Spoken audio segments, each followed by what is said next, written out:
લક્ષ્ય ન્યૂઝ, એક નજર, એક લક્ષ્ય. ધાંગધ્રાની ફલ્ગુ નદીમાં હજારો મૃત માછલીઓ મળી.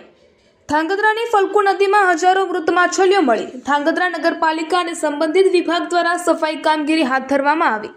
ધાંગધ્રા શહેરની ફલ્ગુ નદીમાં હજારોની સંખ્યામાં મૃત માછલીઓ મળી આવતા ચકચાર મચી ગઈ. આ ઘટનાને પગલે નદીકાંઠાના વિસ્તારમાં અસહ્ય દુર્ગંધ ફેલાઈ હતી, જેનાથી સ્થાનિક રહેવાસીઓને ભારે હાલાકીનો સામનો કરવો પડી રહ્યો છે. પ્રાથમિક માહિતી અનુસાર કેટલાક અસામાજિક તત્વો દ્વારા અન્ય સ્થળેથી આ મૃત માછલીઓ લાવી નદીમાં નાખવામાં આવી હોવાની આશંકા વ્યક્ત કરવામાં આવી રહી છે. સ્થાનિક લોકો દ્વારા જાણ કરાતા નગરપાલિકા અને સંબંધિત વિભાગો દ્વારા તાત્કાલિક નદીમાંથી મૃત માછલીઓને બહાર કાઢવાની કામગીરી હાથ ધરવામાં આવી છે. સ્થાનિક લોકોએ આ ઘટનાની ગંભીર તપાસ કરી દોષિતો સામે કડક કાર્યવાહી કરવાની માંગ કરી છે. સાથે જ એક સમયે પવિત્ર ગણાતી ફલ્ગુ નદીના પ્રદૂષણને રોકવા માટે તંત્ર દ્વારા અસરકારક પગલાં લેવાય તેવી પણ માંગ ઉઠાવવામાં આવી છે. રિપોર્ટર દેવમ ત્રિવેદી, સુરેન્દ્રનગર.